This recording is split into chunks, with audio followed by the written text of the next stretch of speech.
What's up, everybody? Welcome back. I am Ted from Ted's Basement.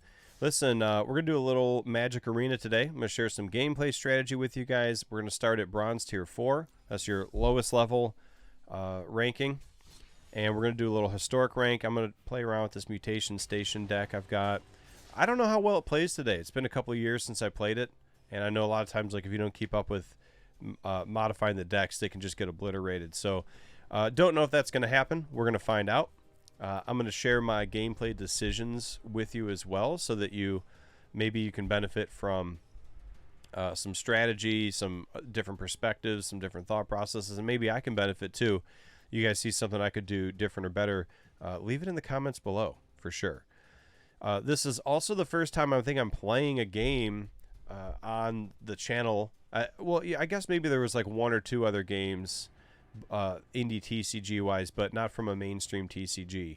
So I've been playing Magic for almost a couple of decades now, and that's really been the core foundation to my love of TCGs. The hobby itself for me was Magic, and then recently, within the last like year or two, it's a risk. I'm going to keep it. I've like a couple medium to low drops, but not many.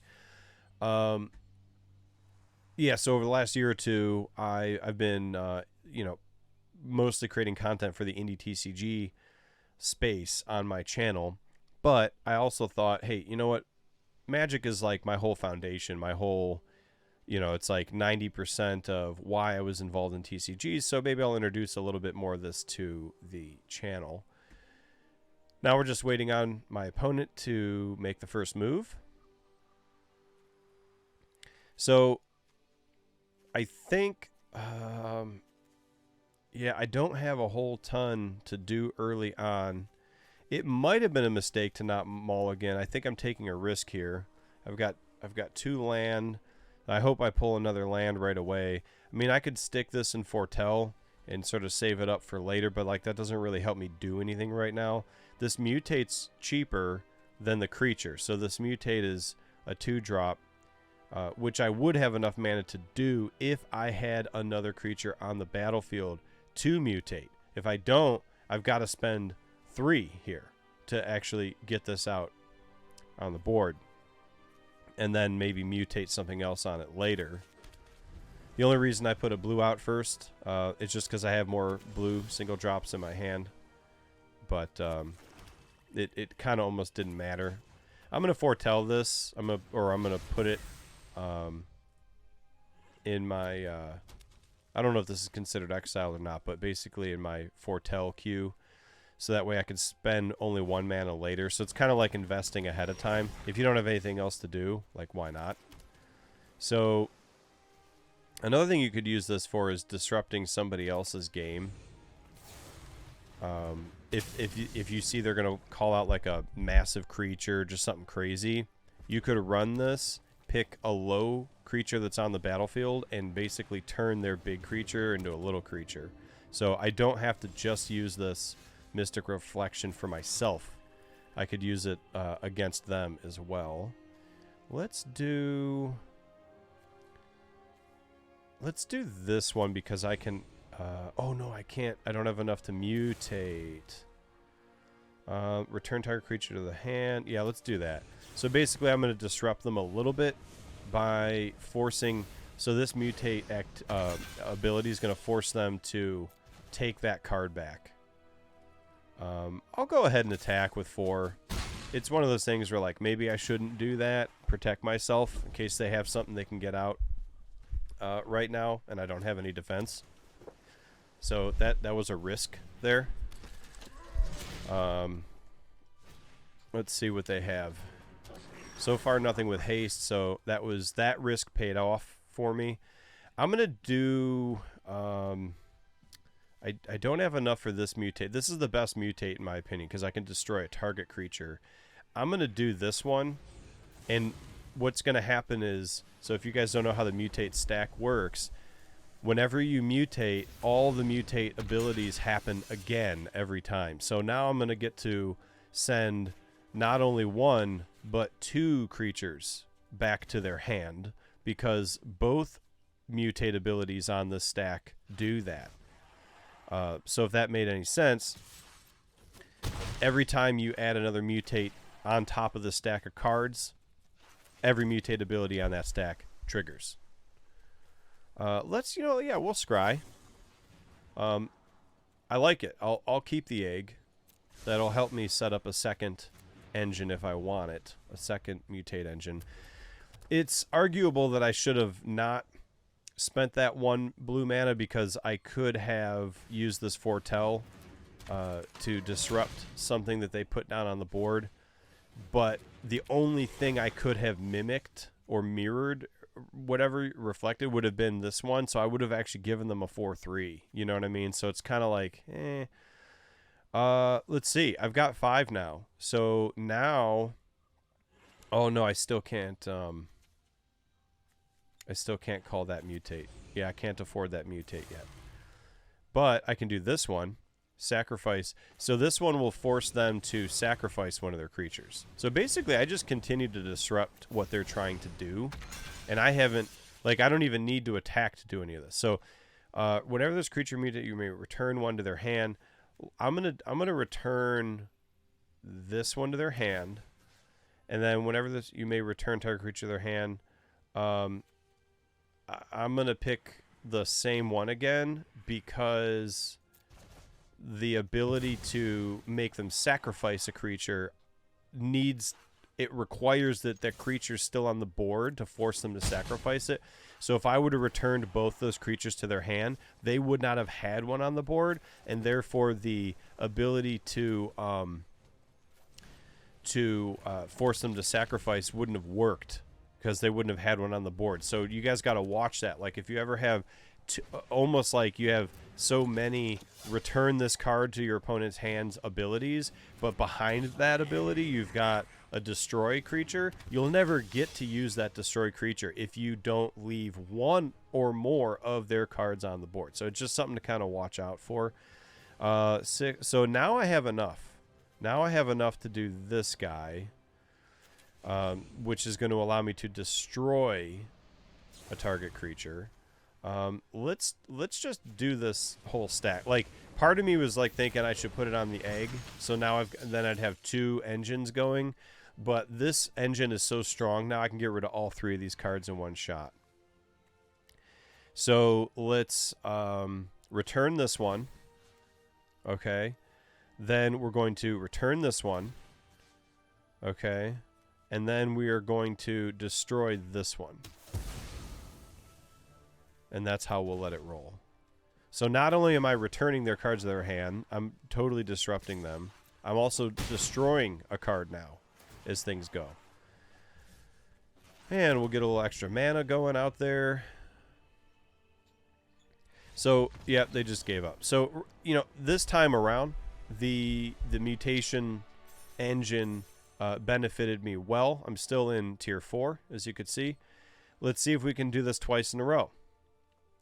Now, this is supposed to be a little easier because I'm at like sort of the lower echelons of the ranking system. So this is not yet an indicator that the deck is like a good deck yet. Like we probably got to get into like the gold or something like that or higher to start saying that, it's got a good enough win rate or whatever. But, but it's still fun to play it. I'll go ahead and keep this because I think we've got a blending. We've got a couple of expensive cards. We've got a couple of low cards, and then I've got my 3 mana. So I think we can work with that. I like Tomb Raider or Tome Raider because you get to draw a card as soon as this thing drops.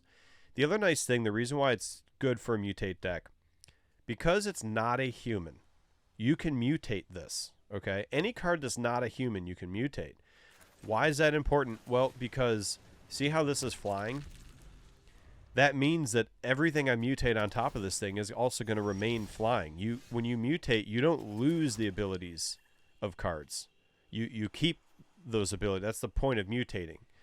So you could end up building this huge mutate creature, and now it's also flying. You just fly over top of whatever they have on the battlefield. Generally, I don't make my mutate deck to attack, to be honest with you. Like, I make the mutate deck so that the mutate abilities win the game for me without me even having to attack.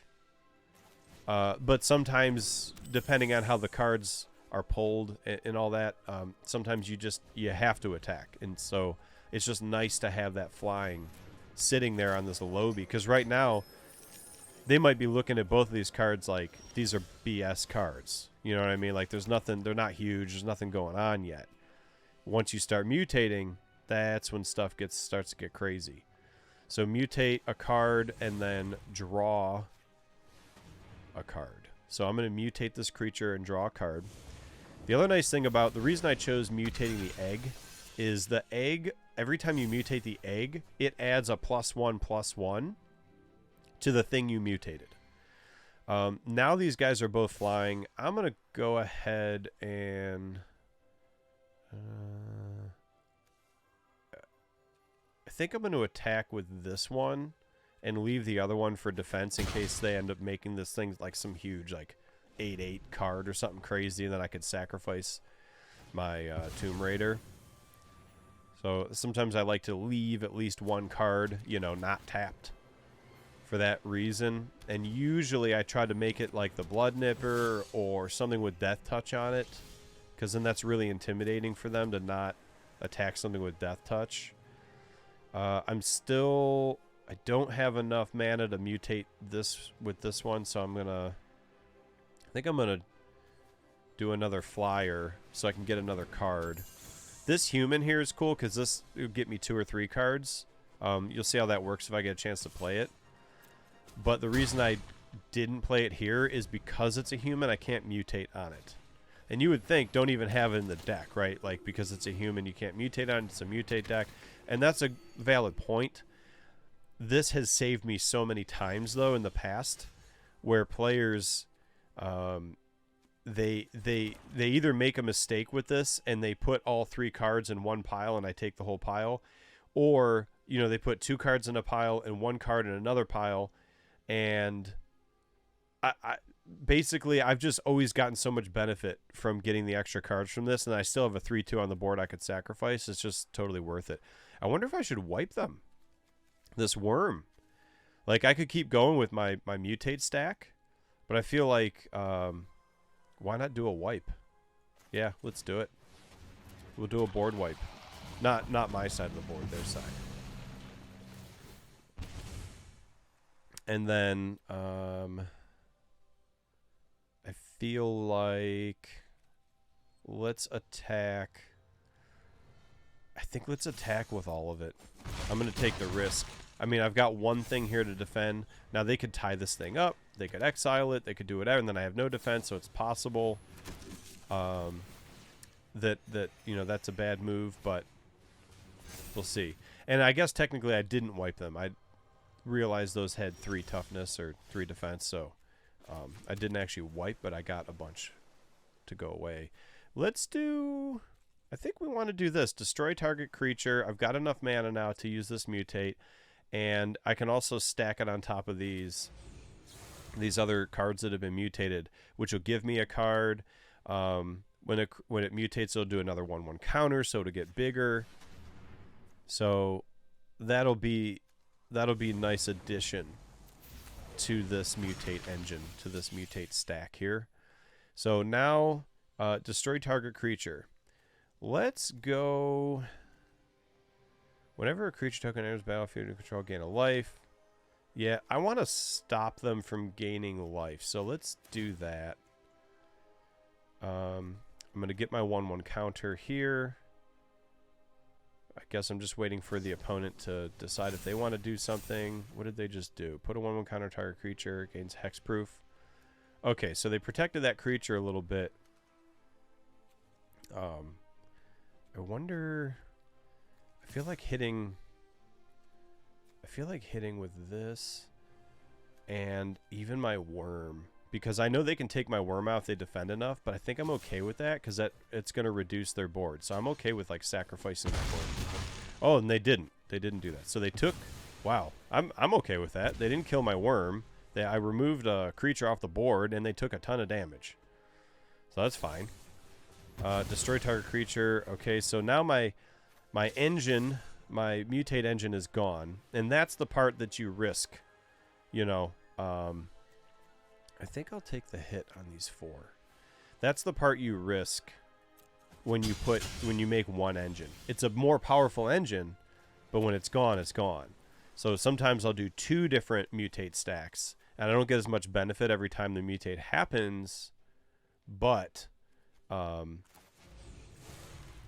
you're spreading out your wealth, so to speak. You're diversifying a little bit. Now this is going to allow at least, you know, I get to get one of those creatures off the board because it forced them to destroy one. This one's nice because it's like this Polywog is like a discount. Here, let's hit him with my 2 biggest. They're going to have to defend both and lose both creatures. Why would they not defend the other one? And okay, well, whatever. Okay, cool. So we've got 2 wins in a row. We are almost out of the Bronze Tier 4. Let's give it another round. See if we can get out of Bronze Tier 4. I'm looking at the time. We're 16 minutes in, so I'm averaging like 8 minutes a game. I guess that's not bad. Not really sure what the average game is time-wise right now. I think sometimes it can change depending on the sets and what, you know, what's built into the decks, but they get faster and faster too, I feel like, a lot of times, especially in like ranked. You know, people they're trying to go for, you know, how can I win in the lowest number of turns. This is decent, I think. We have a couple low drops, couple medium drops, nothing too crazy expensive. And I've got 3 lands in my first pull there. So that's actually a decent little mix. I'll get a blue out there. So let's go with Blood Nipper first. I like this because Death Touch is the way to go with this thing because it's such a low drop that it's cheap to get out early. But with Death Touch, I can kill anything that tries to attack, unless it has, you know, Indestructible on it. So let's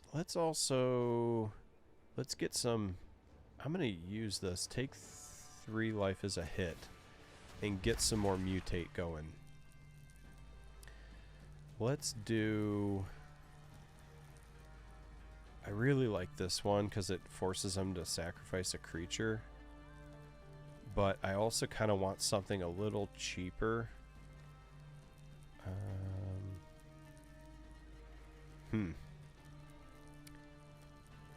Yeah, let's go with this one. We'll do that. I'll still need to get 2 more mana to make it happen. So I'm taking a risk. I mean, I have one right here, so all I need is like 1 more land to pull, and then I can start the engine with that. It's a risk because this is a more of expensive card early on in the game when I didn't have enough mana to pull it. But this card has saved me so many times. I'm just taking that risk. In the meantime, I mean, like I can exile target creature or planeswalker. Like I can disrupt them a little bit, you know, with this other card here if I need to. Let's do. You know what? I'm gonna pull out my. That's a legendary enchantment. This is only going to work on creatures or planeswalkers. I'm going to pull out my discount card. That pays dividends in the long run. The earlier you get that discount out, it basically, I keep calling it that because it reduces 1 mana cost for any of your mutate cards. And I believe that works on both the cost for the creature or the mutate ability, regardless of how you want to use that card. So now that the discount is out there, I can actually use this earlier, but it only makes them sacrifice a creature, and they don't have a creature out, so that doesn't really help me yet. Destroy target creature, that doesn't help me yet. Exile planeswalker or a creature, so they don't have creatures out yet. Okay, so this is the thing that's throwing me because these are all great things for when you have creatures. At some point, I feel like they got to throw creatures out there. Let's do... Whenever destroy target creature. I'm going to put this guy out. Normally I would mutate, but I'm not going to get the benefit of the mutate. So I'm going to put him out as a creature so I have more creatures on the board for later. Let's do... Man, this one is... I'm gonna get rid of this guy. Even though it seems like this is a nice card to keep because I can just target a creature planeswalker and make it go away. The problem is that that's a one-time use. And if you look at these other mutates, these will get used every single time they trigger. So that means every time I mutate on top of this card, you'll get that benefit again and again and again. I don't know why they just said the word blue. Oh, maybe because they pulled out a blue and maybe that means they're ready to do stuff. They may be ready to do stuff, but now I'm ready for my engine to force them to start sacrificing things. So I'm going to do this one because this is going to destroy a target creature and make them sacrifice a creature. Because again, we know how it works, where both cards in the stack, or I should say all cards in the stack here on the battlefield, will trigger those abilities every time. So this one is destroy target creature. I'll destroy that big one, and then they'll be forced to sacrifice this one because it's the only one left. I'm going to attack all. Hopefully this is not a bad idea, because next time around they might be able to load everything up. I guess only if it had haste they could use it to attack me that turn. Let's see. Now this card, the reason I kept this one on my last round I had to discard a card is because this is going to give me life and make them lose life just simply by mutating, which means I don't even have to attack for this thing to start giving benefits. So that's kind of why I kept that card, and I have a feeling I'm going to need life if I make it through this next round. You may pay 1 when you do destroy a target creature with X or less, where X is the number of shrines you control. So I guess they didn't have enough shrines to destroy my bigger one. So I'm going to do this guy so I can start generating life and also destroying their life by simply mutating, because they only had one creature on the board anyway, and this stack is already good for destroying 2, because I already had that couple mutates on there that allow me to destroy things. So I didn't need to use this one unless they had 5 creatures on the board and I needed maximum creature destroying ability, and I didn't. So let's see if they destroy this or not. It still could be anyone's game. Like, they have a lot of cards in their hand, they have enough mana of all these different colors, they've got some shrines, some enchantments up here that are pretty powerful. So we're still anyone's game, which means I've got to take this thing out as fast as I can. Here's what this is going to do. I gain life and they lose life for every time it mutated. So this mutation alone might kill them, because this would be the second time that particular card mutates. This one here. This card here, I think this is the second time it mutates. So that might take out those 2 life. So if he can't stop me, he tapped it, that doesn't matter. That's the nice thing about a mutate stack. You don't need to tap to trigger the mutate abilities. The mutate abilities just happen upon the mutation. So now we're in Bronze Tier 3. I think we've won 3 in a row at this point, so we're doing pretty decent. Let's go ahead and dive in. Now again, it feels like we're doing decent, but we're also in the bronze tier, so it's not like that telling just yet as to how good the deck is. It's not telling just yet how good I'm playing. I could be making mistakes all over the place, and it just so happens my opponent's making more. So I don't really know how to judge my deck or my gameplay yet, just because I've won these 3 games in a row. It's not enough evidence, so to speak. Okay, we've got enough mana, and we've got a low drop, kind of a medium, a couple mediums and a high. But because there's so much mana here, I'll take the risk. As long as I don't keep pulling land. That's the problem. If I pull like 3 lands in a row and I basically lose those turns to not getting playable cards, that's when you have a problem. So I'm going to play this double right here because I don't have any 1-drops, so there's no benefit in me using any of the swamps or the islands. That's my thought process there. Might as well use that turn to put a land down that requires being tapped, if you know what I mean. It'll be ready for my next turn. And I still don't have anything to play on turn 2. So that's part of this risk. Yeah, I mean, I'm not going to use that because this is an instant, so I still don't have anything. So my first card down will be on turn 3. That's risky. So far, you know, they don't have anything that can do damage yet. I have a feeling they're going to be boosting this. I don't know their deck, but I have a feeling this is going to get boosted. And then this will turn into something that can attack. Because look, it's got reach. Like, obviously the card's getting prepped. Because you don't put reach on a card with 0 attack if you don't plan. Oh, Polywog. Okay, so they might be doing mutates. This whole point to this card, this Polywog card, is to add a discount to the mutations. So that's not good. Let's see. Because I know how mutate decks work, so I kind of want to get that out of the way if I can.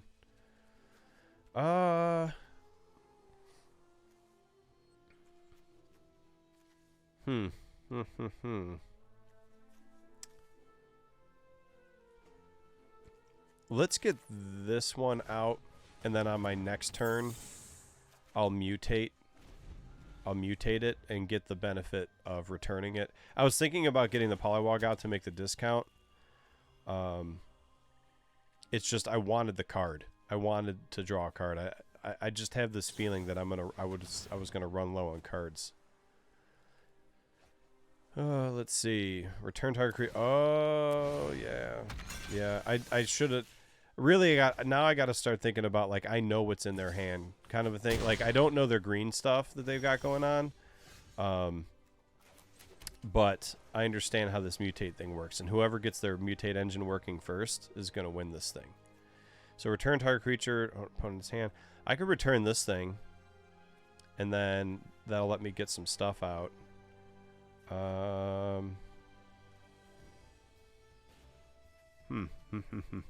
Yeah, let's return it. Let's start their engine. We'll make them have to do their engine all over again. The thing is, they might have enough mana to return anything next time. So I'm not going to need more cards then. I'm going to want the discount. I think that's the way I'm going to roll with it. I'm going to want that discount. It's going to be interesting. I don't think I've played against a mutate deck in a long time. And they got more mana too right now. So that's a big determining factor with those mutates. Because some of the better mutates cost a little more. So if they can get out better mutates than me faster, that could be telling. Let's see. What do they plan on doing? So they've got 4-drop, 2-drop. So they're pulling their discount out. So they got 3 mana, but this costs 4, but they got their discount, so they could play it again, which means they're going to return this again. Yeah, they're just going to return my card. I kind of had a feeling that whatever I put out there, they were going to return it again. So what can I do? I really want to be able to destroy or return their cards again. So this is a 4 mutate. If I can pull this out, then that's a discount, but I don't have enough mana. I don't have the 4 left. You know what I mean? So this is a 3 to mutate, but I only have 4 mana, so I don't really have enough of anything to get anything out. Yeah, I have a feeling this is going to be a problem. So I'm thinking I might as well get a card out of it. because they're just going to keep returning my stuff. So I almost need to be able to get more mana, which I just did not get. So I needed enough mana that I could do like 2 mutates in 1 turn. Or at least 1 mutate, like getting a card down and then mutating it. Because if I can't do that, they're just going to keep returning this with their mutates. 1, 2, 3, 4, 5, 6, 7. And that means I'll have 8 cards in my hand. Which means I'll have to discard 1. Now, I don't remember if I have to discard before my turn begins or at the end of my next turn. Hopefully it's the end, which means I get to hold on to these as choices up until that point. They've only got a couple cards left. This one does not have mutate. I don't know if that one's going to have mutate. There we go. Finally got some land. Okay. So if I were to call this out, I've only got 3 mana left, but I could do a 4 mutate drop if I needed, like this one, because of the discount. So let's do that, because then I can return some crap to their hand and see if I can get ahead of their mutate cycle. Discard a card. Ooh, I could disrupt their mutate with that. I kind of almost want to keep that. I don't think I need... I'm not going to need more cards. Or lifelink counter on target creature. I don't think I'm going to want that. Let's get rid of that. So the thing is, like, if I return this, then they get to start their whole cycle all over again. Which means they're going to end up getting rid of this stuff.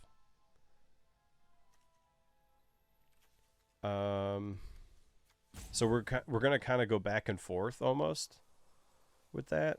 This one is hexproof. You may put a land card from your hand onto the battlefield tapped. I'm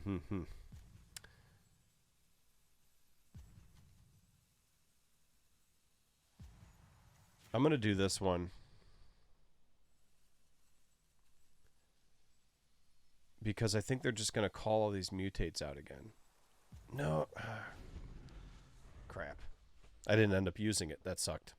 I didn't mean to hit decline. That was a mistake. That was a mistake. What I meant to do was to switch over to the other card, but that is not what I meant. So I basically got no benefit from that.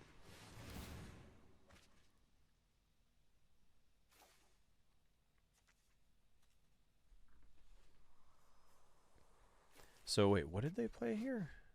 Oh, this one has mutate on it. So they're going to kick these cards back to me again.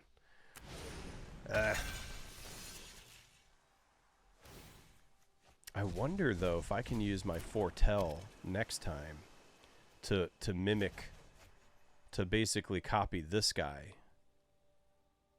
and put him down and use like a cheap creature to do it. That's what I'm thinking. So I've got 5 mana. I kind of almost want to burn my Tomb Raider because that I don't need any more cards. So if I do this and then maybe Tomb Raider. So I've got 2, 5. Let's try it. I'm going to copy that. And then I'm going to put down Tomb Raider and turn him into a 6/6. Look at that. And it's got mutate on it. Whenever this creature mutates, you may return target creature opponent controls to its owner's hand. Each creature spell you cast costs 1 less. So you get all these benefits. As long as they... Oh, they're going to mutate and return it to my hand. I was going to say, as long as they don't have a mutate to return this thing. Yeah, this is not looking good for me. Mutate against mutate. And then theirs is arguably a better deck combination, but it's a totally different combination because they've got green. I don't have any green. These are all different mutate cards than I'm used to using. You know, mine's a black and blue deck. Yeah, they got ton of mana, ton of discounts. They're going to return this to my hand, which is just going to come back as a stupid Tomb Raider card. I don't know why. I'm assuming they said oops for me. I mean, they have enough to kill me right now, so I would assume they're going to, unless they're just going to play with me, I assume they're going to just do all the damage. Well, I guess that's 8 damage, not 9. Unless something makes that go beyond 6/6. Look at how little mana I pulled. So really, I probably should have mulliganed at the first time. That was a risk I took. Man, they got a ton of stuff on the board. Well, 3 out of 4 ain't bad. I don't know why they're hitting me with the 0. I don't know what that did. Okay.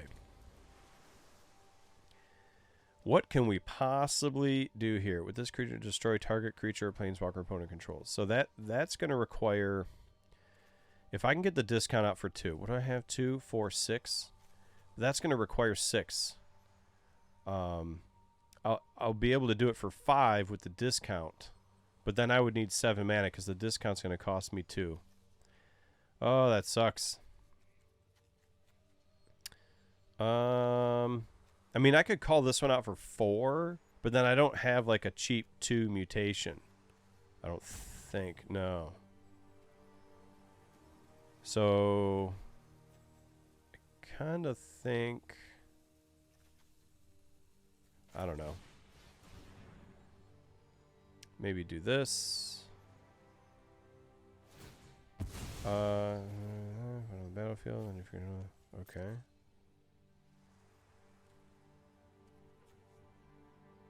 Destroy target creature.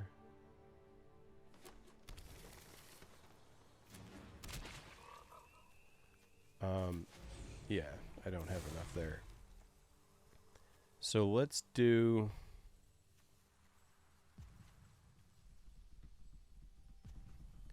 I wonder, can I mutate their own? No. Could I?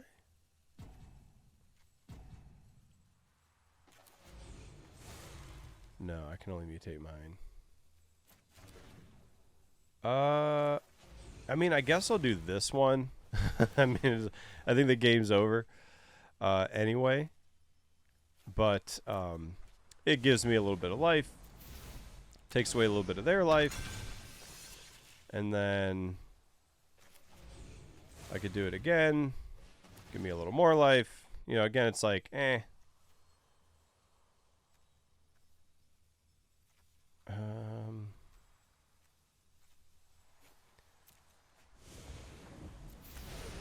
I mean, they could easily take me out. You know, they have way more creatures than I do, so they can just pass right through me here and take me out.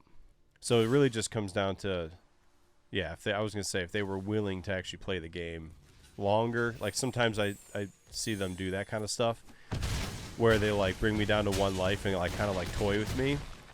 When I've seen that stuff happen though, it's funny, like I'll keep playing, and sometimes it actually goes against them because I build up enough of a combination going on in my hand that I end up actually taking them out, and they were just like toying with me the whole time. So I'll usually try to play a game to the end just for that possibility that happens. So far we're 3 out of 4 wins.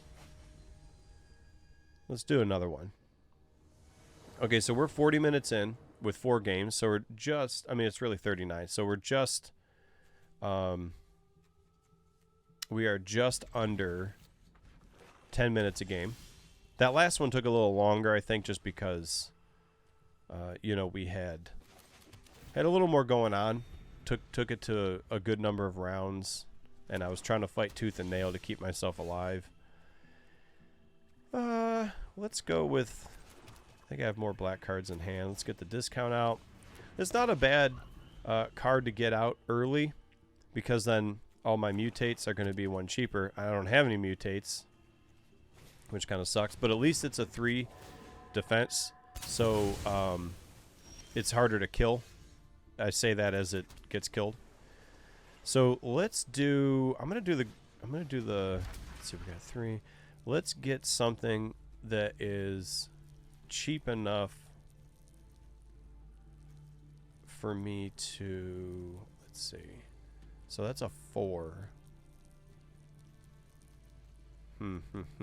I want like a cheap mutate. Here we go. Just come. Draw a card. So that mutate doesn't really. Like, I have to do damage for that to help.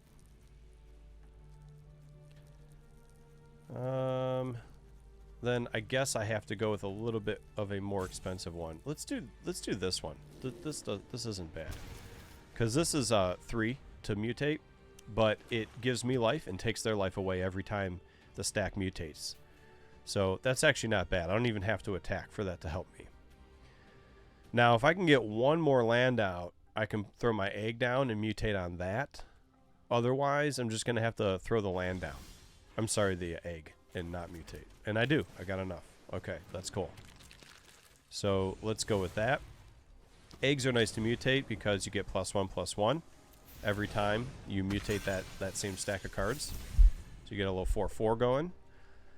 Hopefully they don't destroy this little stack I got started. This will help me out later in the game as I start pulling more mutate cards. Until then, I've got some things I can distract them with. But I do have another mutate, so let's do it. This one will give me a card every time I mutate. Additionally, they're going to lose life, and I'm going to gain life equal to the number of times the stack is mutated, which is great. I'll go ahead and attack because I can hit for 5. Normally I wouldn't, because at this point in the game they'd probably have stuff up here, and I need it for defense. But I went ahead and took the chance. I have to discard a card. Let's do... I'm going to do the return one, I think, because I kind of want to use the lifelink. Because I have a feeling I'm going to be having to do more attacking than I want to do, so I feel like I want to keep lifelink available. Because returning a card only helps that one turn, because they're just going to cast the card again the next turn. And at this stage in the game, they don't have a ton out here. Oh, nice. I pulled that one anyway. Let's do the lifelink. Okay. And then let's... I think I'm not going to destroy... Battlefield, target opponent discards a card. No, let's destroy it, because I don't want them to make me lose cards again instead of returning it. And then let's attack. So I'm going to get my 6 life. They're going to lose 6 life. That was a nice hit. Let's see. We've got 2, 4, 5. If I can get 1 more land, we can pull out the Serp. The Serpent's nuts. Because you can... Wait, when Nightcrawler enters, creatures your opponents control get -1, -1. That's weird. Creature... Oh, your opponent. Yeah, so if I return it, though, they have enough... If they had enough mana to bring it back... Yeah, let's just not do that right now. Because I don't know if they can pull mana out of some place I don't know about. And if they pulled it a second time to the board, sacrifice this permanent at the beginning of the next step. When this... what are they doing with this? Are they're gonna try to do more? They're gonna try to do more -1, -1s. I don't know what they're trying to do with that. So let's get another life here and attack. Unless they can stop me, I just won the 4th out of the 5th game. Not bad. So we're still in bronze tier 3. You know, we're not... It's ranked, so it's competitive, but it's not like, you know, that we're not like in the higher echelons or anything. Now, you never know who you're playing. You could be playing someone that hasn't played in a while, so they're at the low rank, but their skill level is actually really high, like more commensurate with like a platinum or something or higher. So you never actually know. Just because you're in the bronze tier doesn't mean you're not playing somebody super experienced. But I think chances are you're probably not. It's just a guess. So we're 5 games in, and we're 45 minutes in. So actually, that one went quicker. We're doing better on time. I'm going to keep this one. We got a couple 2 drops, a 1 drop, and a 4 drop, and I've got 3 mana. That's actually kind of a nice hand there. And this mutate's only a 3 drop, so this is deceiving. It's up here. If you look at it, it's like it looks like a 4 drop because the creature's 4, but the mutate's only 3. And when you have stuff like this egg down or anything that's not a human down, it's nice because then you can, you can drop stuff like this. So, you know what? It's funny. Like, I think I kind of want to, yeah, let's do this. So my plan is I want to get, once I get the second mana out, I'm going to drop this discount card. Okay. We're going to get the discount going, which means that, any mutate card is 1 less to cast. So that means this now becomes cheaper.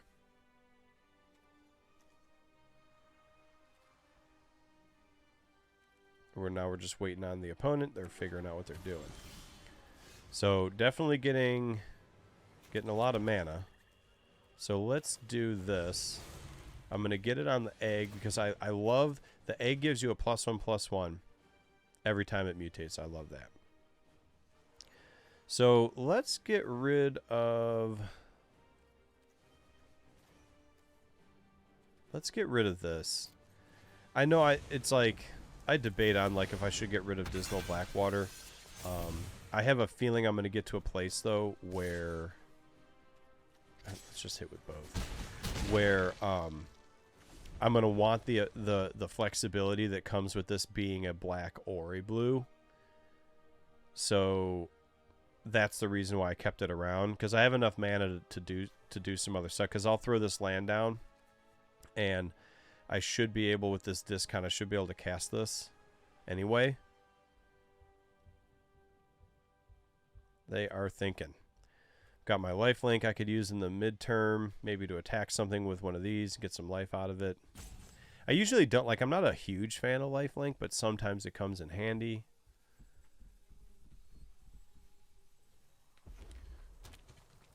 Now, they've got 4 mana. You would think they could, okay, I was going to say, they should be able to cast some stuff. So let's do this. They're going to have to sacrifice a creature. This is going to suck for them. They're not going to be happy because they only have 1 creature on the board, so they unfortunately have to sacrifice their best creature.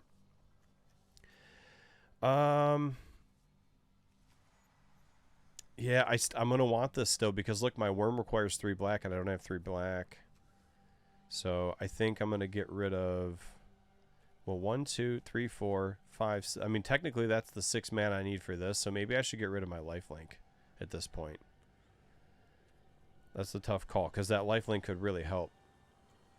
You know, like it potentially can. Well, let's get rid of the lifelink because right now I can see a path that if I don't get more land, I can see a path to being able to call my worm out. So yeah, so they had to, unfortunately, they had to sacrifice their creature. Exile the top 2 cards. So it had an ability, it looks like, for when it died. It looks like they got to pull 2 cards out.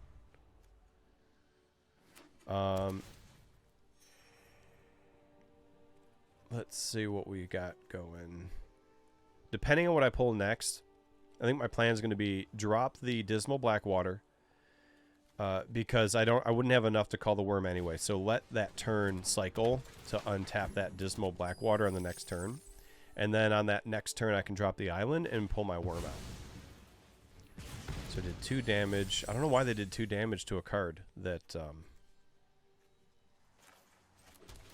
didn't kill it. Enters the battlefield, create a creature token. The other creature token you control. Battlefield 1 of 1. Yep, they knew they were done. Okay. So, what was that? Was that game 5? Or was that game...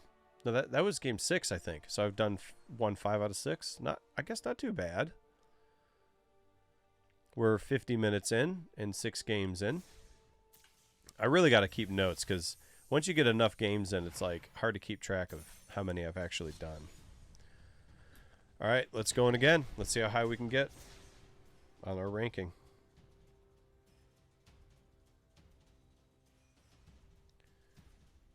Okay.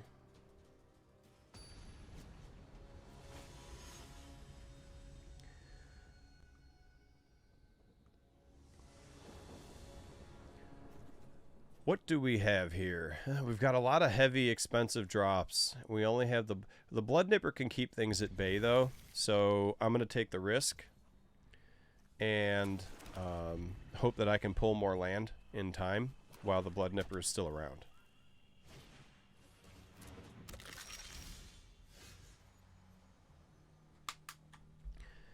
Let's do Blood Nipper. Death Touch. And so again, that's the thing, like to me Death Touch is more valuable than Lifelink unless you're running some kind of like Lifelink stack deck where like that's your whole goal, because this is really intimidating now because this thing can defend against huge creatures because it'll kill them unless they have yeah. So here, let me explain this. So I'm not going to block because I don't want to get rid of this guy just because some creature with 1 attack hits it. But if like a big 8/8 or a 10/10 was here, they wouldn't have attacked because they know I can just touch them and they die unless they have indestructible. So, I'm going to do the attack because as of this point, I think they're going to attack again with this, and I'm not going to want to defend them. So I might as well just tap my Blood Nipper now, or Boot Nipper. I keep calling it Blood Nipper. It should be Blood Nipper, shouldn't it? Let's see. I need 2 swamps to be able to call this one, so I can't do that. We're starting to get into, you know, where I was taking that risk about not being able to play things. Yeah, he just did it. So now I'm not going to attack because Boot Nipper can take out their 5/5 that they have. So I might as well do this. Draw a card. I mean, I'll take the mana. I wish it was a swamp. But I need mana, so I'll take the mana. No attacks. I need to be able to defend against that 5/5. So we've got 4 going. I could mutate my Boot Nipper with this on the next round. And it forces them to return a creature to their hand. Target opponent reveals their hand with... Choose a card with mana 3 or greater. Player discards that card. So they took out my worm. That's kind of funny because, like, I don't have enough mana to...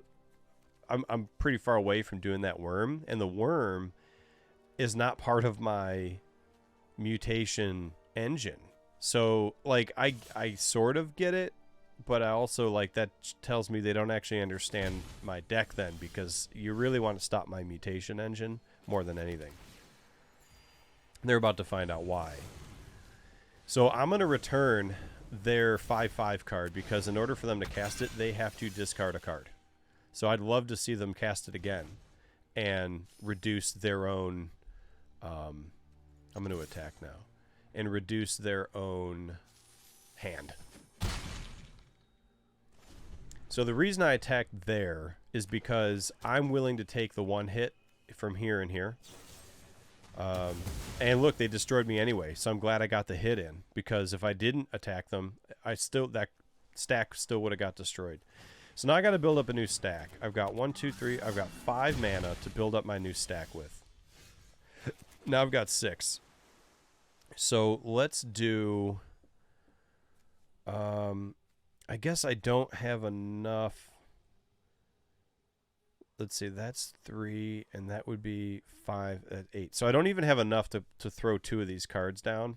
So I might as well throw one down that doesn't have the mutate. So that way, on my next time around, if it still survives, I can mutate with it. This one's cool because let's see. when it attacks, I exile a card from my graveyard, but then when Sentinel dies, I put all those exile cards back on the battlefield. So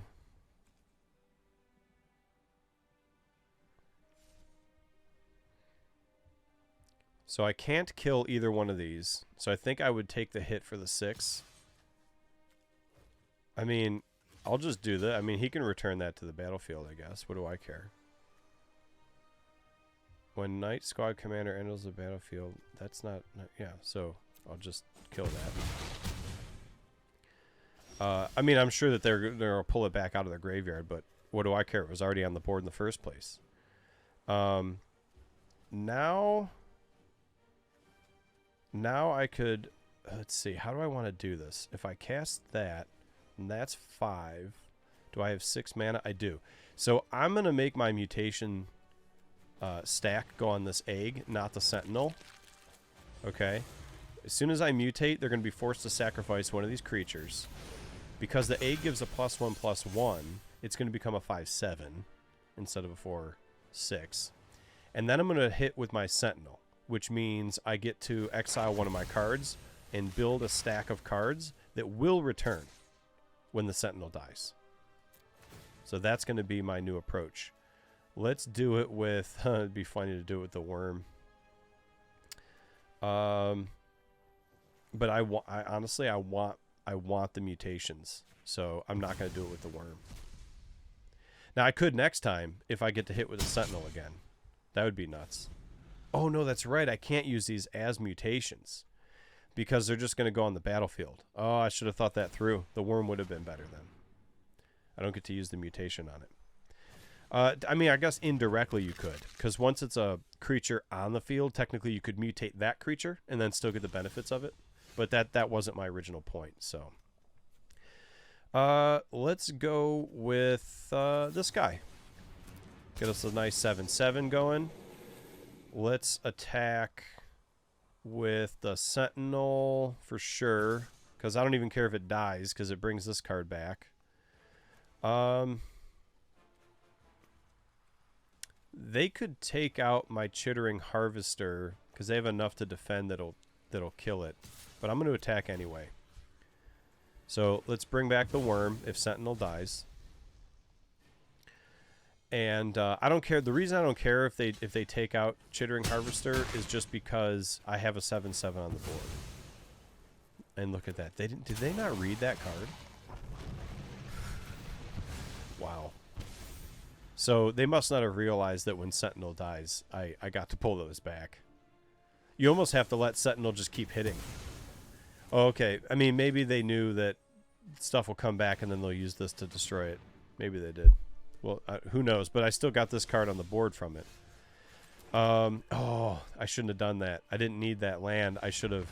Okay, well, he's conceded anyway, but I should have pulled out this 5/5 and sacrificed the land to do it. So we just ranked up tier 2.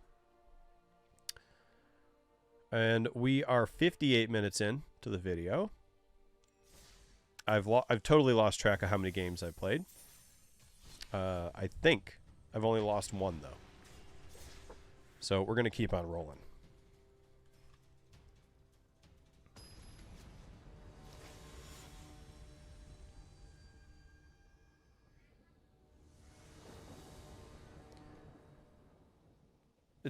Arena's kind of cool just because, well, you don't know what you're going to get. I mean, you could be facing anybody. Man, this is going to be a risk.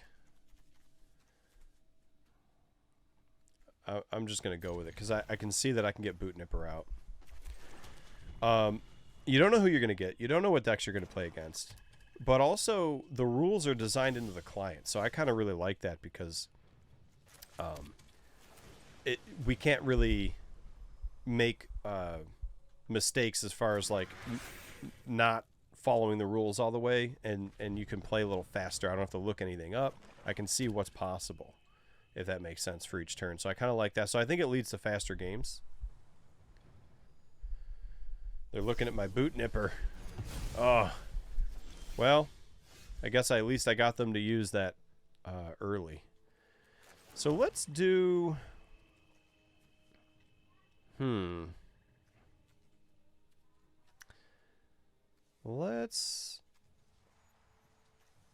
Let's get some more mutate cards out. I think I'm going to use the Grim Tutor. I don't yet know what I'm going to need either.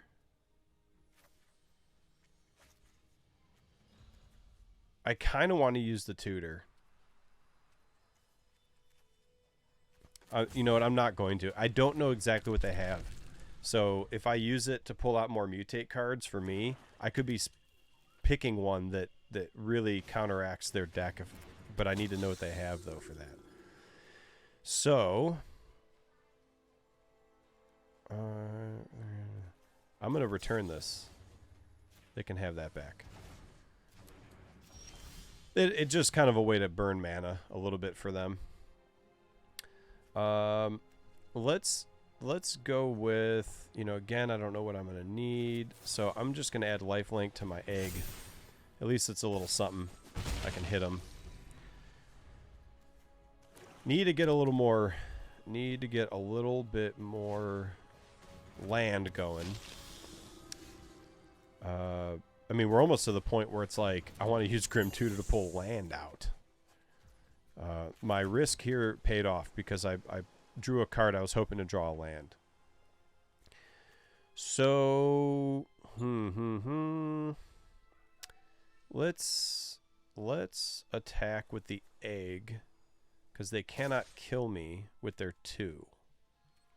And at least I'll get a life out of it. Oh, and they didn't defend anyway. And I don't mind, like, they're menace, so I can't block them anyway unless I block with both of mine. And I really didn't want to sacrifice my Tome Raider this early in the game, so I was already prepared to take the 2 hit. Let's do return target creature card to its owner's hand. Can I do that? Yeah, I have enough. Let's do it. So we're going to put it over top, which makes it a 5/4. We're going to return that card and attack with both. I've noticed a couple cards they've pulled out have had menace on them, so that means I'm going to need 2 cards to block anyway, so it kind of almost didn't really help me to keep this one. Each player sacrifices a creature or planeswalker. Well, I'll sacrifice the little guy, of course. So if they're going to be doing that kind of sacrifice stuff, I'm going to need I need to have some other cards out on the board. So let me get that egg going. Let's make them return their card again. I'm going to use my engine over here, my mutate engine. Return a card back to their hand, and then I get to draw a card, and I'll attack again. And that lifelink, see, in this case, it's been helping because now, I mean, I've got 32 life. So even if something disrupts my my mutate stack over here, I've bought myself a little more time by having a little bit more life. So let's they're gonna have to sacrifice a creature, and I'm gonna return it to their hand by using this stack again. And because it was an egg, it keeps adding a +1/+1. So I want to pick which one I want to return. I want to pick which one I want to be destroyed. From here, let's return this one. Let's return this one and destroy the other one, because this other one can, if it's kicked, can bring stuff back from their graveyard. You know what I mean? So I'd rather this go to the graveyard so it doesn't bring more stuff back from the graveyard that I keep trying to get rid of. Okay, I'm up to 40 life. They've got 2 life. At this point, they probably should just concede, but I understand if they don't because, I mean, I've played stuff out that it looks this bad and then all of a sudden the tables turn, and you never know. So I don't blame them for not conceding. Let's see. So let's do this. Excel. Yeah. I think I'm just going to exile.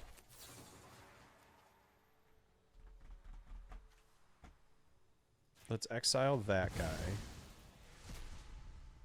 And let's do like that. Because I'll take... Yeah, there you go. I was going to say, I'll take that mutate next. And then that next mutate would be the end of it. Okay. Moving right along.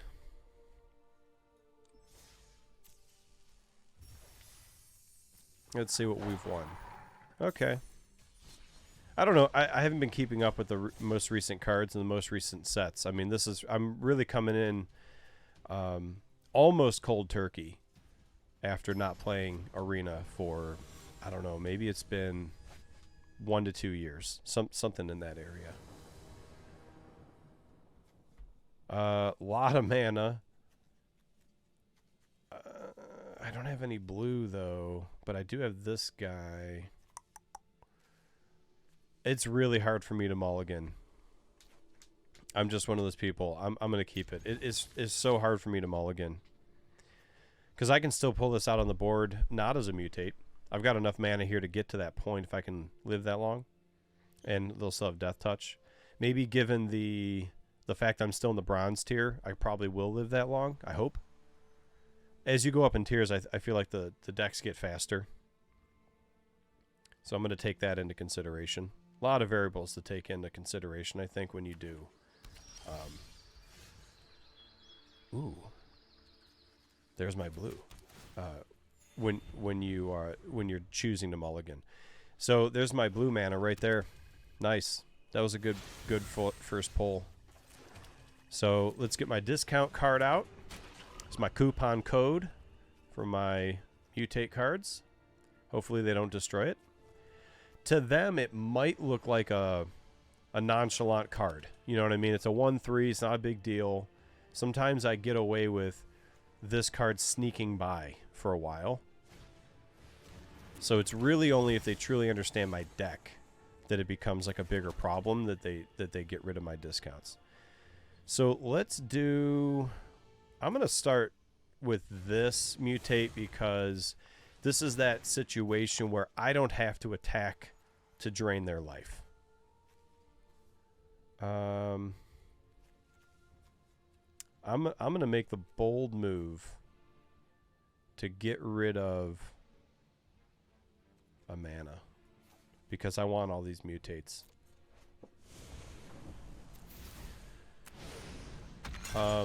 Yeah, so like what's already happening is like I can attack or not attack and their life gets drained. And I'm not going to attack now because I don't want to lose my mutation engine.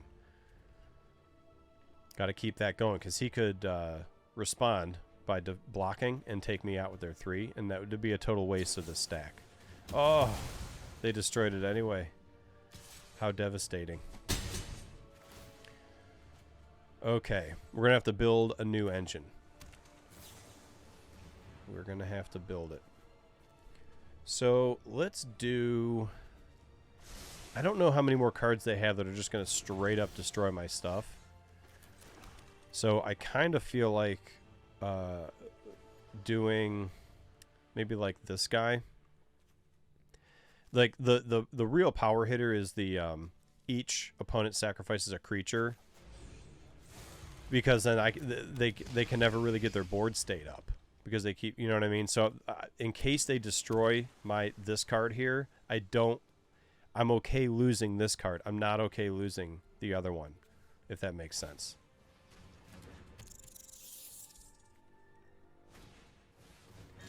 I don't like this guy. At the beginning of your next step, draw a card if the total is greater than your starting life total. Otherwise, you gain 2 life. So this is going to continue to bring up their life. It's an artifact. I don't think I have anything that really destroys those. So I'm going to have to start doing stuff to combat their life. So like if I can keep mutating, that'll help because they lose life every time. But they lose life for however many times they've mutated, if that makes sense. So it could help. I can't attack because this, we have this whole thing where like their Lobby Death Touch creature could just take out my whole entire engine. It doesn't make any sense to do that. Let's see. At the beginning, draw a card if your life total is greater than... Oh, they just took out my freaking engine again. So what I'm going to do is I'm going to start a new engine with the boot nipper.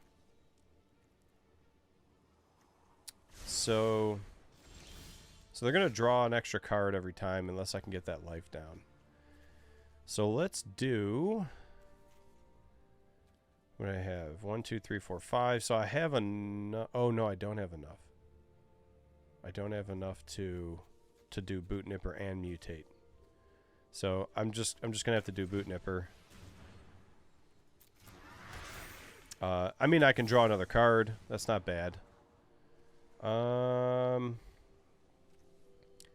I need the extra land at this point? I'll just take it. It's hard for me to tell right now. I mean, at least I have 2 mutates I could do. They're going to cost me 4 each to do it. I have 2, 4, I have 6 mana. So I can only do 1 each turn. Right now, I don't know if it would have been smarter to not take that land and see if I got a low drop creature or something, but it's in the past now. I'm not going to block. I want to keep my boot nipper going. Ooh. Target on creature. Yeah, if they had something I wanted, I could use that. So, let's do this. At least it'll get me to start drawing cards again.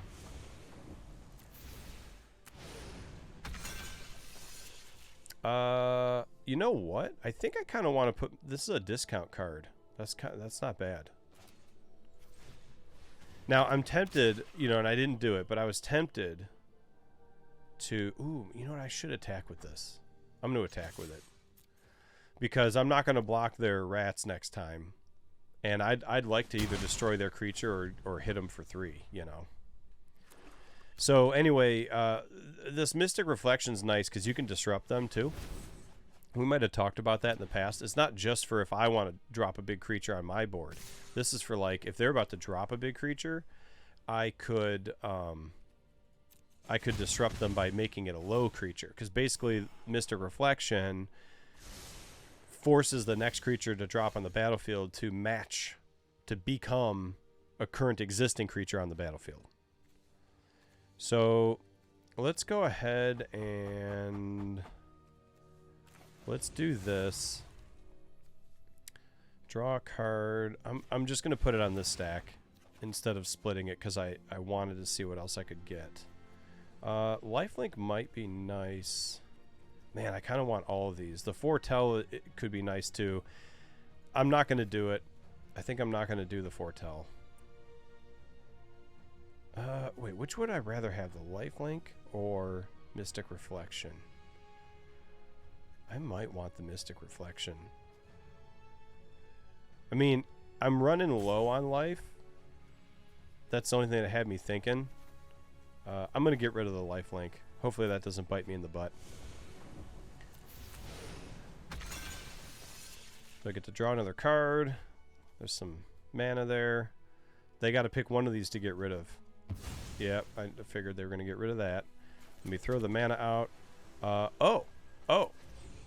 Now we can handle the... Actually, ooh. I kind of want to do this. I'm going to put that in Foretell.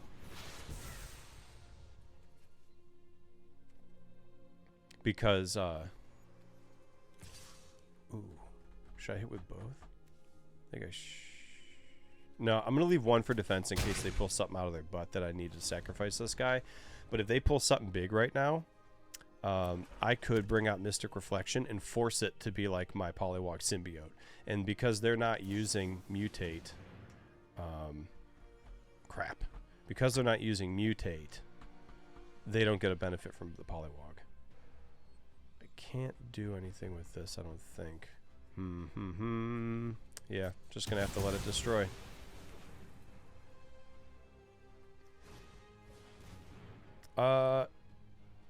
If an opponent loses life this turn, put a +1/+1 counter on this guy. I'm gonna turn him. I'm just gonna do it. I'm gonna turn him into my Polywog. Disrupt him a little bit. There you go. There I have a Polywog. A Polywog Symbiote. There you go. I'm not going to block it because I'm going to use this to start up another Mutate engine. And this one lets me draw a card, which will be good because I need cards. Oh, crap. I shouldn't have spent that mana I had because then that means I had to get rid of that. Yeah, I guess let's attack. I know they got this stupid thing that keeps bringing back mana and everything, or life, but I'm not going to defend against this. And this only has one hit anyway. Yeah, that spirit looks pretty intense. I don't know what all is on there.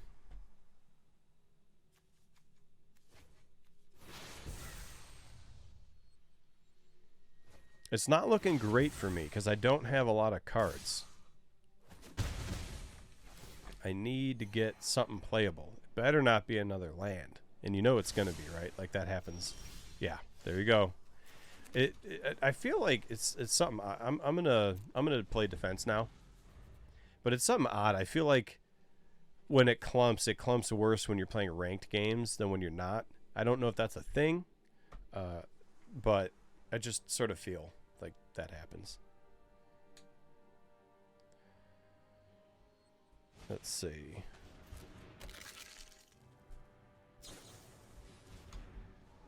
Yeah, their board state is creeping up on me. And I've already made some dumb moves. Because I used that one land when I shouldn't have, because that would have allowed me to discard the land and keep this this instant over here, instead of having that immediately be discarded. My worm would help, because the worm would take out a couple of these creatures in one shot. It does like a -2, a -2/2 to everything on the opponent's board. That'd be quite a card to pull. Next. Anything with Mutate would help at this point as well. Let's see. This one draws a card that mutates. Draw a card. Each creature has one less. So this one is... I still got to keep this around. I can't block with it. Because this will help me build up more cards. If I can get another card with Mutate, I can mutate this. Look at it. Look at all this. See, I told you, like... What is with this?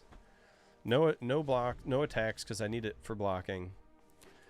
Right now it appears that these are so low that I think they don't want to attack with them yet. Oh, maybe this one they would attack with. So they're probably going to attack with the rats and their flying spirit because they know I probably won't block with it. I got another death touch. I need that worm more than ever. Or mutate. Either one. Worm or any card with a mutate. Because any card with a mutate is going to get me draw 2 cards out of this stack. I'm just going to have to take the 5. No choice. I better not pull another land. It'd be getting kind of nuts. We got 10 up here. We got 1 here. Come on.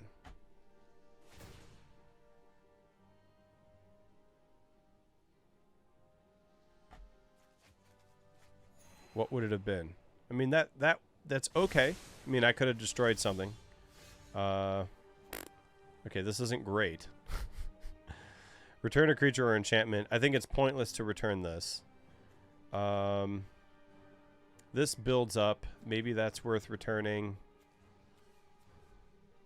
But it takes a couple turns for that to build up, so like maybe that's okay. When you do, player mills X cards, where X is the number of shrines you control. There's 1 shrine. They only have 1 shrine, so they can only mill 1 card. So I'm thinking return this to their hand and at least force them to have to build it back up again, and at least it'll have summoning sickness when it comes back. But, I mean, they can afford to bring back anything I return, so... I'm not gonna put this island out there in case I need a card to discard, because I also have a 5/5 in there that requires that if you play it, you got to discard a card. So I'm not gonna make that mistake again. Leave this here for discarding purposes. It's really not looking good though, guys. I'm down to 6. Oh, they just destroyed it. I mean, the game's over. 1, 2, 3, 4. They can hit me for 4 right now. I mean, I can live one more turn, but I just don't see, unless I pull the worm out or something, I just don't see how I'll be able to survive after the next turn. I'll play it out though. It's weird that they hit me with this one with 0.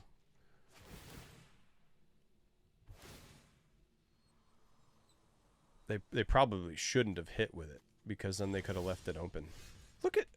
I'm just pulling nothing but land. What are we doing here? Let's see if they take me out, or if they're going to be that kind of player that, you know, takes me down to 1 health and leaves me there. Let's see what they do.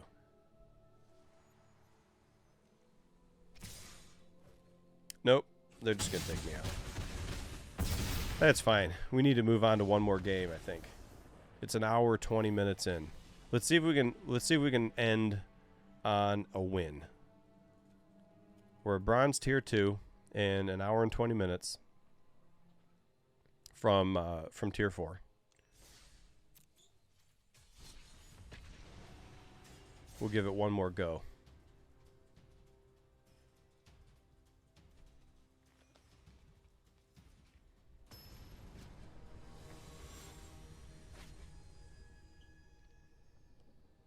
It looks like this person is the same tier level as me.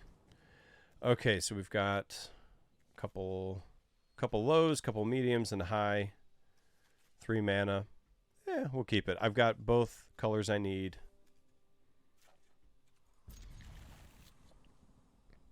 I called this a low. It's actually probably more like a medium.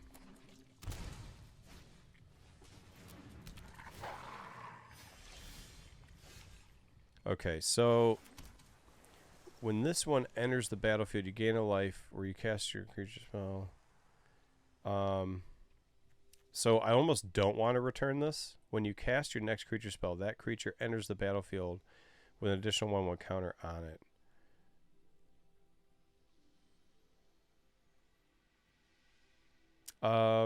Yeah, I probably don't want to return this back to their hand, because then they can cast it out again and get that benefit. So I think we're going to pass. It's already not looking like a good start.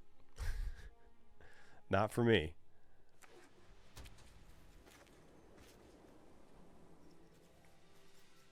At least the mutate, like this mutate's actually not too bad because it's a 3.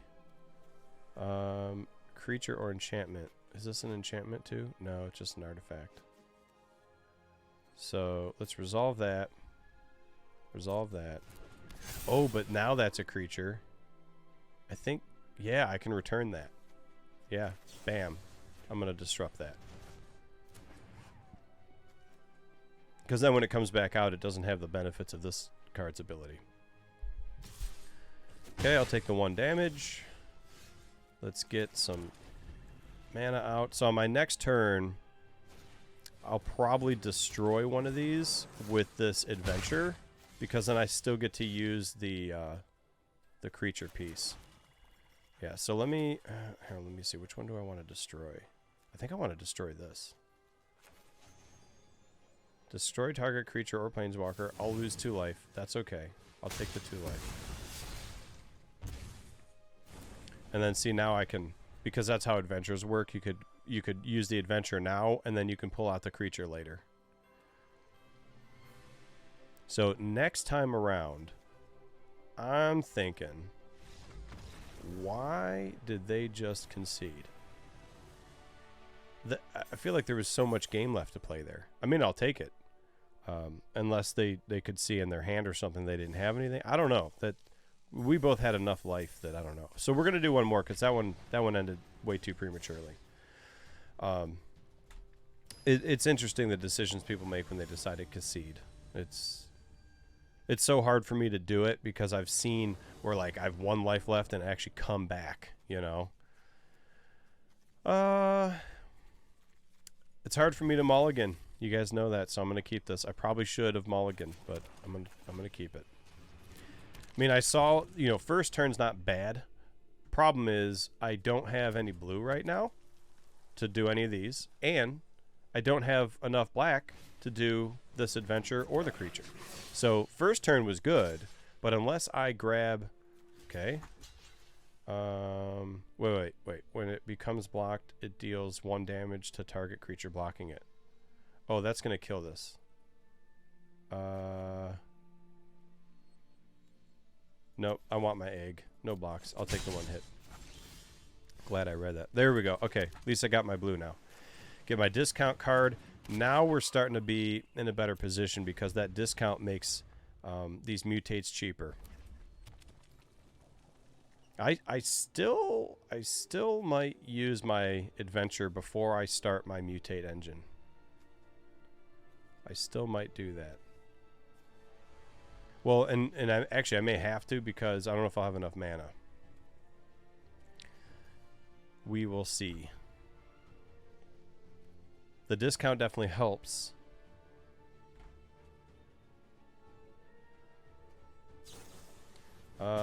That's funny. They really want that egg gone. That might mean they understand my they might understand my strategy. Because for most people that egg means nothing to them. Or I should say a lot of players that I played. So let's do...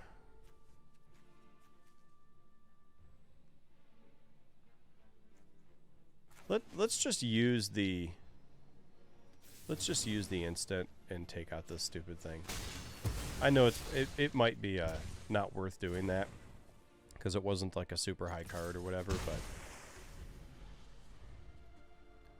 it's also early in the game, so it's kind of one of those things where, like, you're not going to have high cards to kill right now, and if I can keep their board clean early on, then that helps.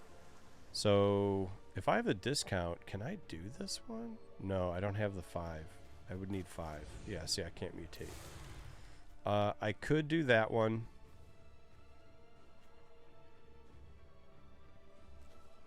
Let's do this. Let's get some cards going in my hand. I'll draw a card.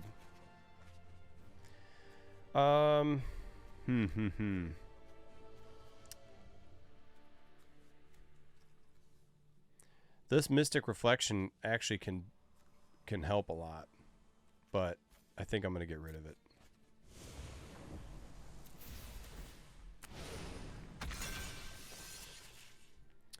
Okay. If you attack with a creature with total of 6 or greater in combat, gains first strike. I think I'm going to... Because if they buff this thing up, I'm not going to be able to defend it anyway, so I think I'm just going to fly over and attack, and then I'm just going to take whatever hit I have to take from this. Don't know if that's a good decision. We'll find out.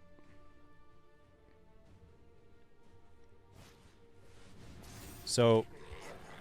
1, 2, 3, 4, 5. So I think my next move is going to be this one here because it allows me to destroy a creature. So I'm going to do this mutate. I'll get a card.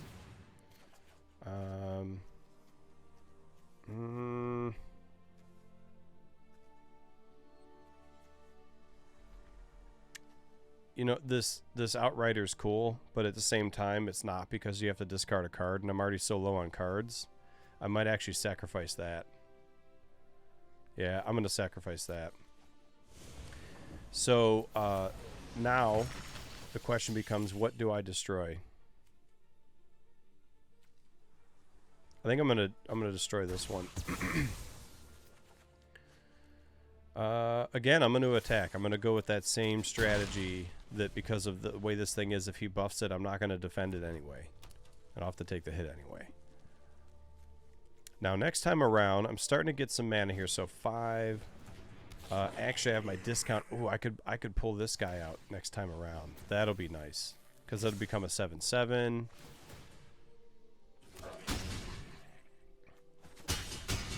And then, but I also kind of like this because I'll get life too.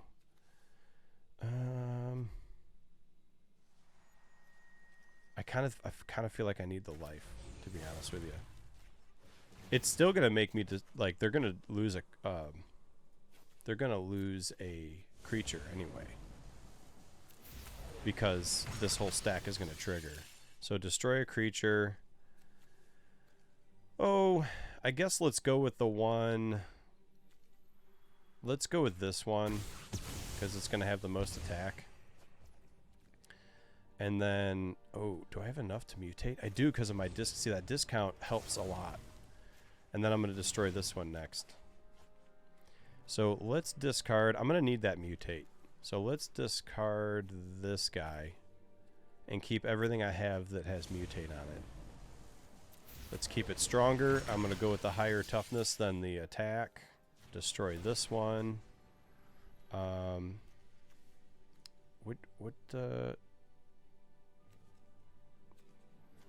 did I just pick first? I should have read that. I think I went too fast. Yeah, I did it. I did the opposite. I should have destroyed that one and returned the other one to their hand. That went way too fast. That's another mistake I made there. I should have read the top of the stack, because sometimes when you get enough of these mutate abilities in a certain order, the order that you pick them becomes really important. And I want to see how the game had tracked the order on the execution stack. I should have read that. I would have done it in a different order. Oh well, I mean, I cleared their side of the board. They don't have a whole lot of life left, so unless they can pull something out real quick, it's not going to be good for them.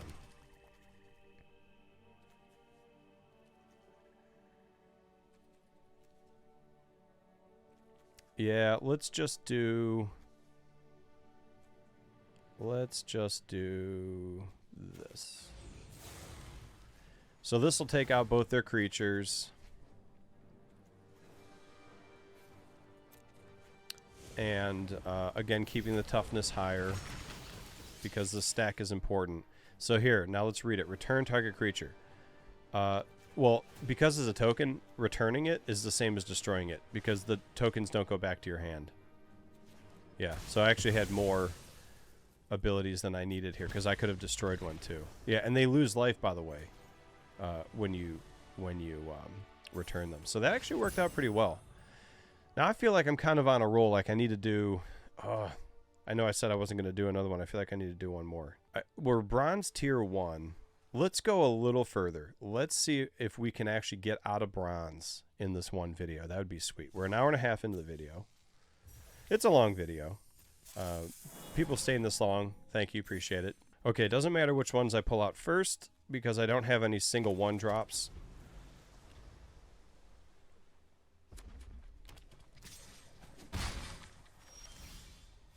I'll do a swamp next, so at least I have one of each. I think let's get the blood nipper or the boot nipper out, because that at least protects me a little bit. At least from bigger stuff. What just happened there? Okay, day. If day becomes night, or if a day-bound permanent enters the battlefield, track day-night for the rest of the game. As it becomes day, transform all night-bound permanents. If a player casts no spells during their own turn, it becomes night again. I don't know anything about what just happened there, so I don't yet know what's going to happen with this day or night stuff going on. Yeah, let's mutate this guy. So yeah, as it becomes day, transform all night-bound permanents.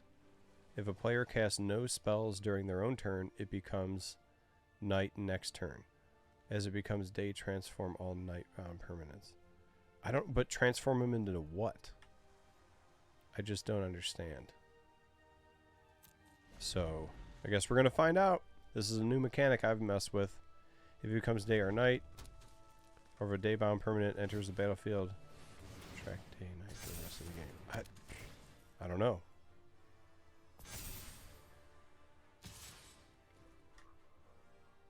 I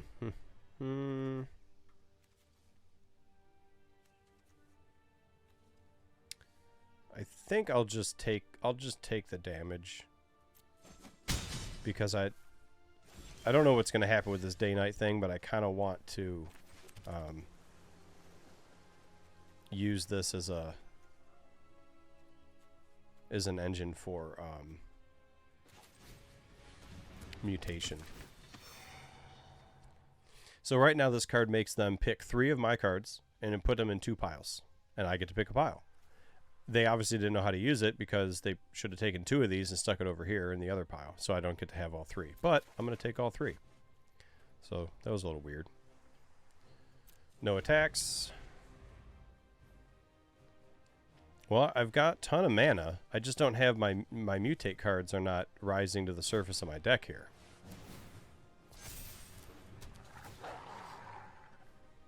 And I guess if I don't have a ton of mutate cards, like it's tough for me to save this thing. I think I might have to. I'm gonna sacrifice it, even though I don't want to, because I don't have mutate in my hand. At least I got rid of that big trample. And then what I can do is I can get another engine going. You know, I can drop 1, 2, 3, 4, 5, 6, 7. Let's drop this guy to draw a card. Hopefully I can get something. Okay, that didn't really help a ton.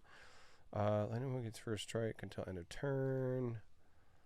It's a battlefield with a 1/1 counter on it. If you control permanent with mana value 4 or greater, which he does. So then let's do this. This has menace, so they cannot defend against it. But I think I want to keep it around so that I can kill one of these if they decide to attack.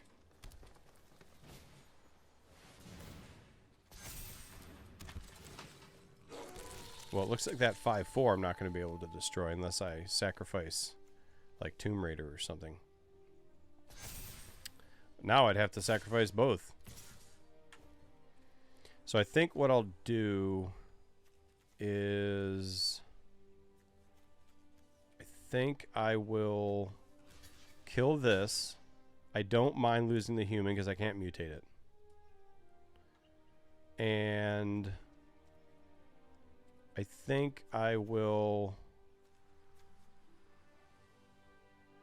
defend this and sacrifice Tomb Raider because next time around I'll be able to return this permanent to their hand and get it off the battlefield at least, so it'll have summoning sickness or something next time around. And I can save that and do that during their turn, actually. So let's get the egg out. I can still get this out and retain enough mana so that I can return that. And then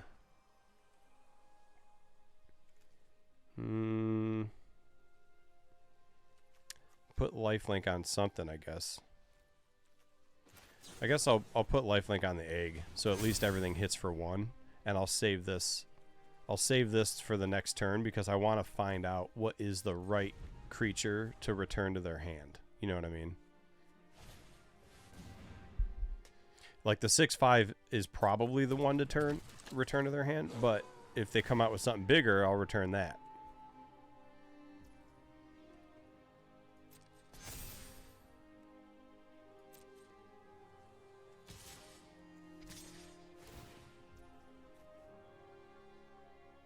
So let's do this and return the 6/5 then. I have enough mana that I don't need both of these discounts for mutates, so I could protect myself from that 4 hit right now. I've gotten like no mutates, so I'm hoping I start pulling them because the longer I go without pulling mutates, the higher the chance a mutate card will come out. That's not a mutate card. Let's do that and then spend one of these and no attacks. If I can start getting some mutate cards to pull, maybe I could turn the game around. But if I don't, this is not going to fly for much longer. So I've got 7 land on the board. Let's see.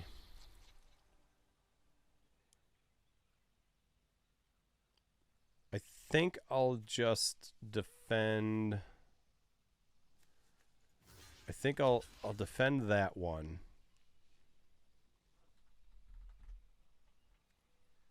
Maybe I'll defend both of those and just take the 3. Yeah, I'll sacrifice both those because the egg is still there to be my mutate engine if I can get a mutate card out. You know. Okay, it's not a mutate card, but I can destroy one of these, and I probably should. I'll take 2 life hit, but I'll get hit for more than 2 anyway if I don't destroy one of these. We'll take out the biggest one. And then I think I have enough mana I could actually cast the creature. Because right now I'm just doing the adventure. It's like 2 cards in 1, you know what I mean?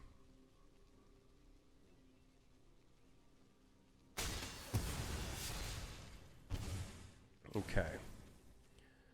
I'm not going to spend this mana in case I have to discard a card. This could be my discard.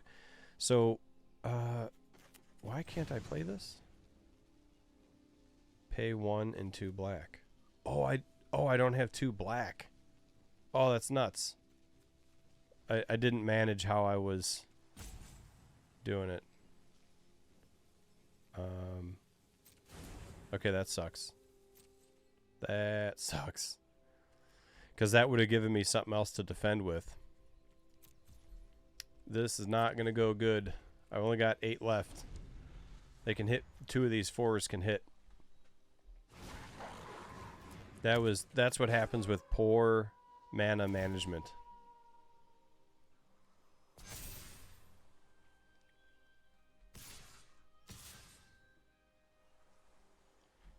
So I got to block one of these or I die.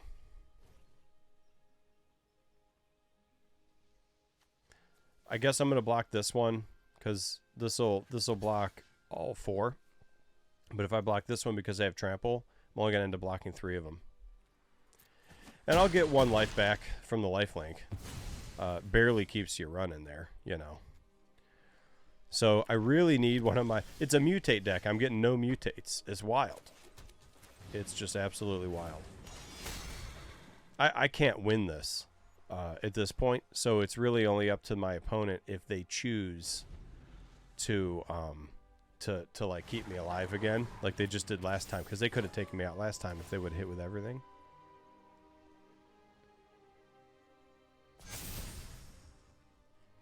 Oh yeah, their board is just stacked. Oh, it's not going past this. We're done. We are done. I always forget, where's the concede at? Is it up here? Yeah, let's just concede. Well, everybody, that was not a bad run though. Made it to bronze tier 1 in you know, that first hour and a half. And it would have been cool to bump into the silver ranks in one video, but let me know what you guys think. Is this something that is interesting to you? Should I do one of these videos every once in a while, you know, talk game strategy, gameplay kind of a thing, like as I've been doing, sharing my thought process, or is this just like flat out boring and it's not something you want to see again? Let me know in the comments below. Definitely open to your feedback either way. It's fun for me because I love playing. And the other thing we could do too is we could make these live. It could be like a live stream, chill stream kind of a thing, if you want. So let me know what you guys think. As always, if you like the video, please subscribe and like it. If you're looking to support the channel, you can do that by becoming a patron, and you can get a link to become a patron at tedsbasement.com. There's a little button at the top that says become a patron. There's also a button at the top of my website that says join Discord, which is absolutely free. You can become a member of the Ted's Basement community. So I hope to see you guys in the next one. Take it easy, everybody. Peace.